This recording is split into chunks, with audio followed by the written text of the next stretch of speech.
Hello साथीहरू, स्वागत छ तपाईहरुलाई अर्को भिडियोमा। आज हामी नेपालको मध्यकालीन इतिहासको मल्लकाल अथवा मल्ल वंशको बारेमा चाहिँ यस भिडियोमा चर्चा गर्नेछौँ। परीक्षाका लागि एकदमै महत्त्वपूर्ण विषय रहेकोले कृपया भिडियो स्किप नगरिकन हेर्नु होला है त। मल्लकाललाई कला र संस्कृतिको स्वर्ण युग मानिने गर्छ। यहाँ झुक्किने कुरा के छ भने साथीहरू, लिच्छवी काललाई चाहिँ नेपालको इतिहासको स्वर्ण युग मानिन्छ भने मल्लकाललाई चाहिँ कला र संस्कृतिको स्वर्ण युग मानिन्छ है त। भारतको कुशीनगर राज्यबाट नेपाल आएका मल्लकालीन प्रशासनिक एकाइ के हो त भन्दा भुङ्गती। मल्लकालमा हनुमान ढोकालाई के भनिन्थ्यो त? गुथपाउ भनिन्थ्यो। मल्लकालका पहिलो राजा अरिदेव मल्ल थिए।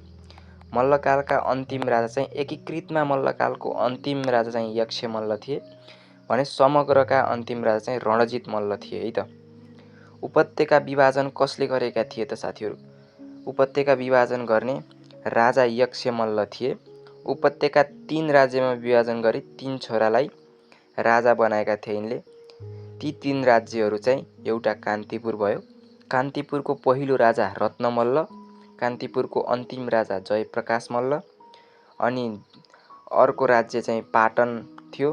पाटनको पहिलो राजा रणमल्ल, पाटनको अन्तिम राजा तेज नरसिंह मल्ल र 3 नम्बरमा भातगाउँ।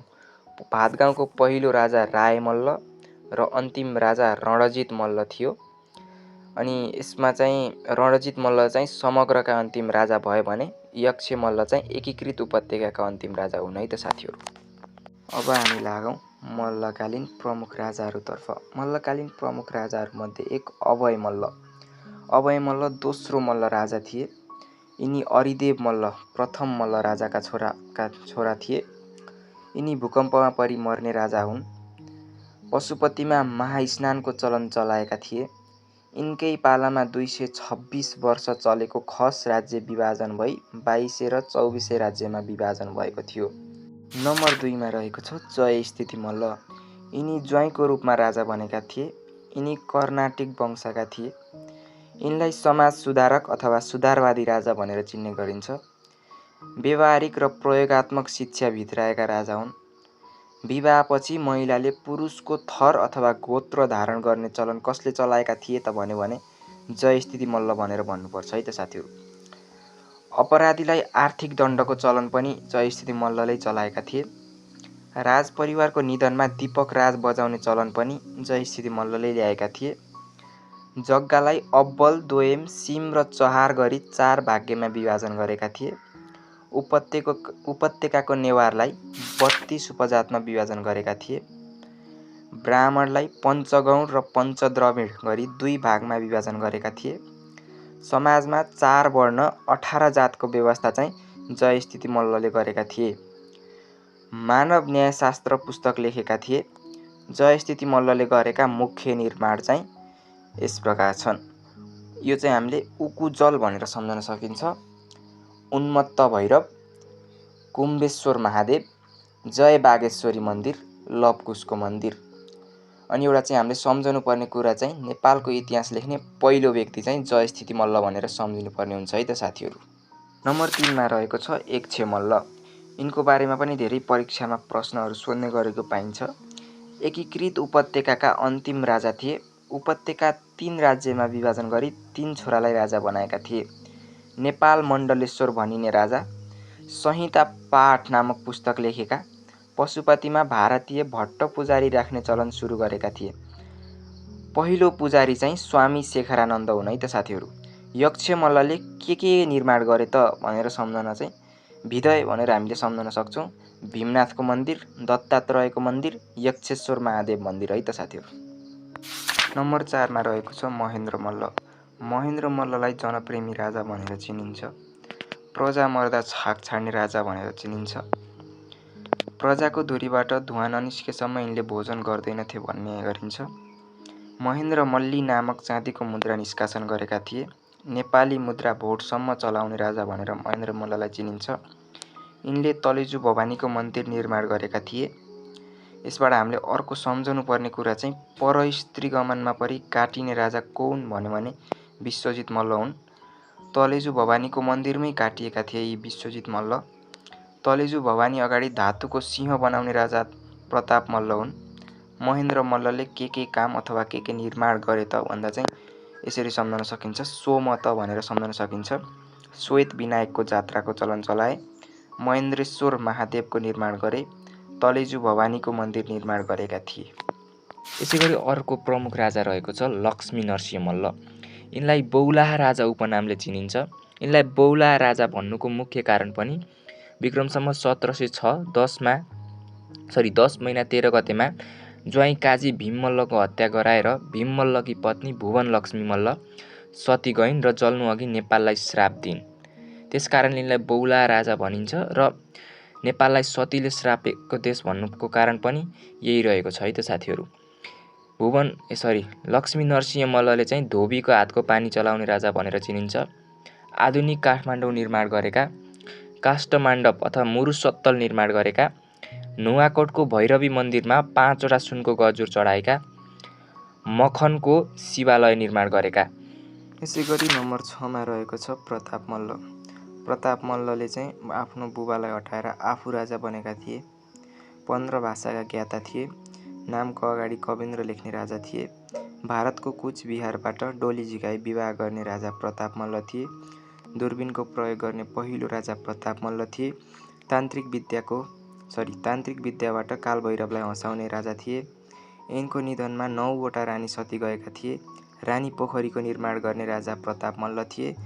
विक्रम सम्वत 1727 7 महिना 17 मा चाहिँ रानी पोखरीको निर्माण गरेका थिए।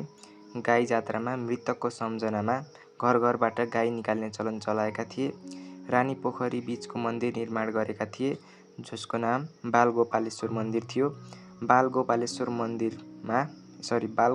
मन्दिर भाइटिकामा मात्र खुल्ने मन्दिर हो। बुढा नीलकण्ठदेखि हनुमान ढोकासम्म कुलो बनाई पानी ल्याएका। यिनकै पालामा राजाले बुढा नीलकण्ठको दर्शन गर्न छाडे। प्रताप मल्लले के निर्माण गरे त? यो पनि ट्रिकको माध्यमबाट सजिलै सम्झन सकिन्छ है त साथीहरू।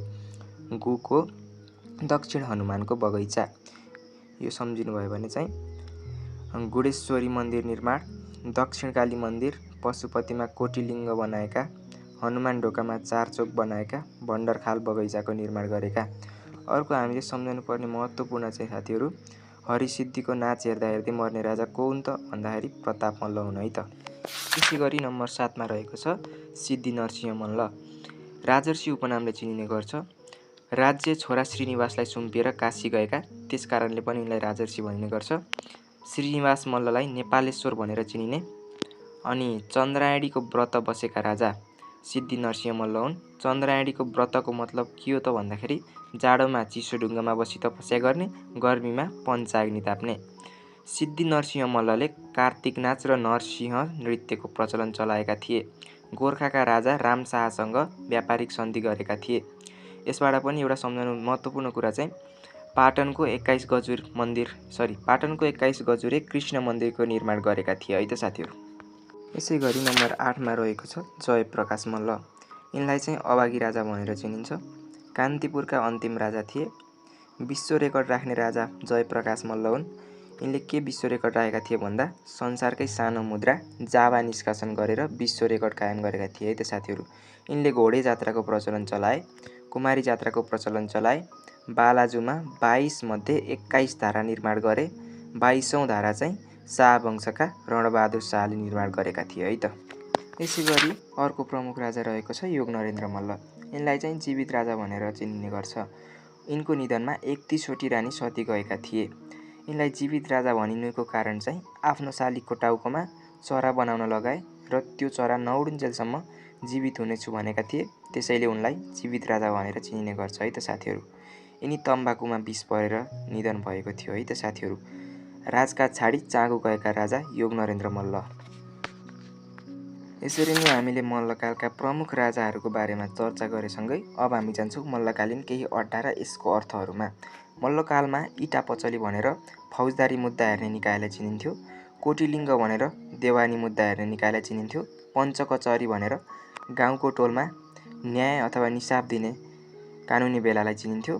पञ्चसमुच्चय भन्नाले विशेष मुद्दा हेर्ने 5 जनाको समूहलाई चिनिन्थ्यो भने लिच्छविकालमा चाहिँ पञ्चसमुच्चय भन्नाले 5 मन्त्रीहरूको समूहलाई जनाउँथ्यो।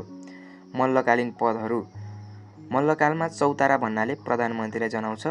अमात्य भन्नाले मन्त्रीलाई, प्रधान अथवा काजी भन्नाले भारदारलाई, क्वाँठ भन्नाले किल्लालाई, क्वाँठ नायक भन्नाले किल्ला रक्षक, जिम्बाल भन्नाले स्थानीय प्रशासन, जोगी भन्नाले ज्योतिष, सामन्त भन्नाले प्रशासनलाई जनाउँछ भने अभय भन्नाले चाहिँ सैनिक अधिकारीलाई जनाउँछ है त साथीहरू। ल त साथीहरू, आजको भिडियोमा चाहिँ हामीले नेपालको मध्यकालीन इतिहासको मल्ल वंश सम्बन्धी महत्त्वपूर्ण कुराहरू चाहिँ अध्ययन गरिसकेका छौँ भने अर्को भिडियोमा चाहिँ मैले कुन मुद्रा कुन राजाले प्रकाशन गरेका थिए र कुन राजाको मृत्यु कसरी भयो भनेर चाहिँ भिडियो प्रस्तुत गर्नेछु, लगायत नेपालको आधुनिक इतिहासको बारेमा पनि चर्चा गर्नेछौँ। भिडियो उपयोगी लागेमा चाहिँ लाइक, सेयर र सब्सक्राइब गर्न नबिर्सिनु र साथीहरूले पनि फलो र लाइक गर्न चाहिँ नबिर्सिनु होला है त।